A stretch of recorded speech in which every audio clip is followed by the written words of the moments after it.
Hello, everyone. Another series of poems that we're going to start today at Cindy Harper Speaks. And this author was recommended to me by my sister. And the book is entitled Leave Your Sleep. It's written by Natalie Merchant and Barbara McClintock. And it's a collection of classic children's poetry. And I'm going to read the introduction today, and then I'll read a couple a day. So it says, girls and boys come out to play. The moon doth shine as bright as day. Leave your supper and leave your sleep, and come with your playfellows into the street. Mother Goose. This collection of songs represents a long conversation I had with my daughter during the first 6 years of her life.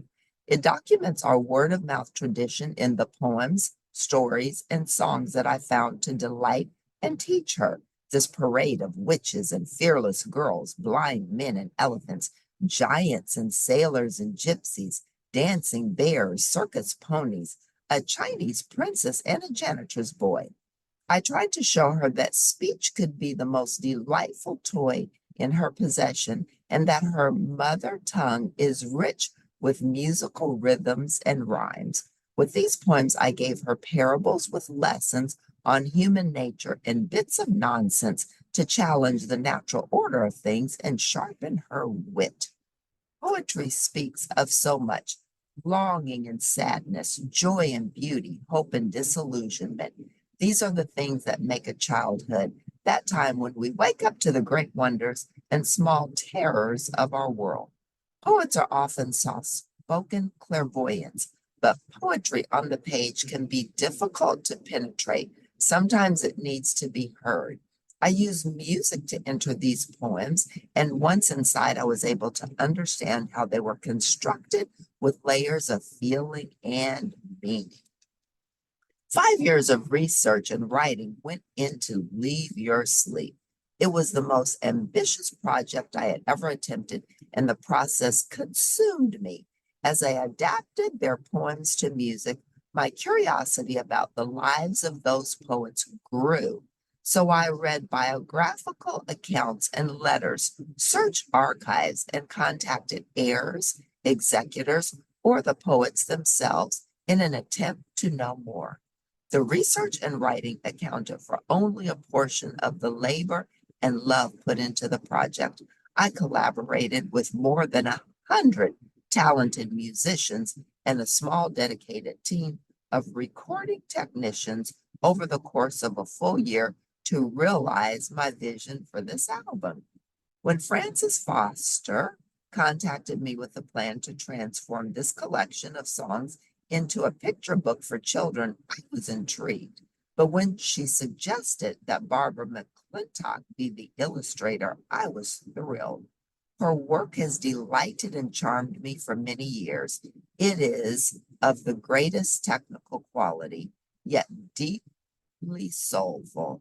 I've always had a love for picture books. Their illustrations, poems, and stories create and preserve a place of innocence we move through as children, but can return to as adults.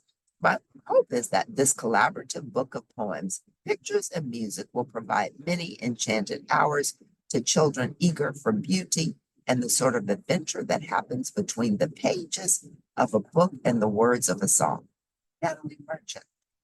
You can check this book out at the library, and there's actually a CD at the back, I'm sure, that has the music. This is a picture of the author and a picture of the illustrator.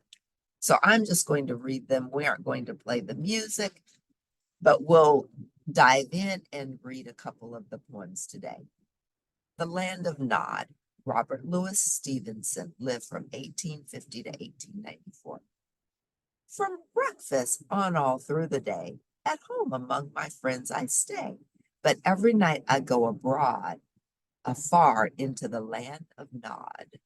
All by myself I have to go, with none to tell me what to do, all alone beside the streams and up the mountain sides of dreams. The strangest things are there for me, both things to eat and things to see, and many frightening sights abroad, till morning in the land of Nod. Try as I like to find the way, I never can get back by day, nor can remember plain and clear the curious music that I hear. Now, this poem, the words rhyme, but a lot of poems, the words don't rhyme.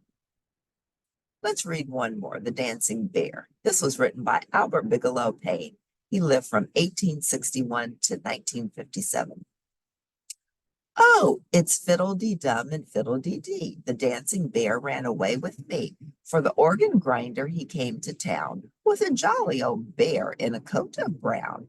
And the funny old chap joined hands with me while I cut a caper, and so did he. Then was fiddle-dee-dum and fiddle-dee-dee. I looked at him and he winked at me. And I whispered a word in his shaggy ear. And I said, I will go with you, my dear.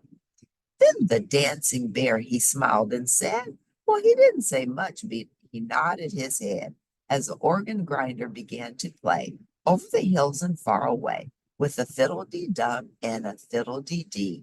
Oh, I looked at him and he winked at me, and my heart was light and the day was fair. And away I went with the dancing bear. Oh, 'tis fiddle-dee-dum and fiddle-dee-dee. The dancing bear came back with me, for the sugar plum trees were stripped and bare, and we couldn't find cookies anywhere. And the solemn old fellow, he sighed and said, well, he didn't say much, but he shook his head, while I looked at him and he blinked at me till I shed a tear, and so did he. And both of us thought of our supper that lay over the hills and far away. Then the dancing bear, he took my hand, and we hurried away through the twilight land. And 'twas fiddle-dee-dum and fiddle-dee-dee when the dancing bear came back with me. Absolutely beautiful. I can't resist. These are beautiful. Let's read one more. The Janitor's Boy. This is by Natalia Crane. She lived from 1915 to 1998. Oh, I'm in love with the janitor's boy, and the janitor's boy loves me. He's going to hunt for a desert isle in our geography, a desert isle with spicy trees somewhere near Sheep's Head Bay, a right nice place just fit for two where we can live away. Oh, I'm in love with the janitor's boy. He's busy as he can be, and down in the cellar he's making a raft out of an old settee. He'll carry me off, I know that he will, for his hair is exceedingly red. And the only thing that occurs to me is to dutifully shiver in bed. The day that we sail, I shall leave this brief note, for my parents I hate to annoy. I have flown away to an isle in the bay with the janitor's red-haired boy. We'll continue the next time with more poems from Leave Your Sleep. I hope that you enjoyed the 3 poems that we read today. Poems are intriguing. They're creative. They allow us to go into our imaginations. Absolutely beautiful. I am so glad my sister turned me on to this author, and this book, Leave Your Sleep, is profound. If you like the 3 poems that we read today and the introduction, which set the stage for what we started to read, please press like at the end, and I'll see you next time at Cindy Harper Speaks. Thanks for tuning in, and bye for now.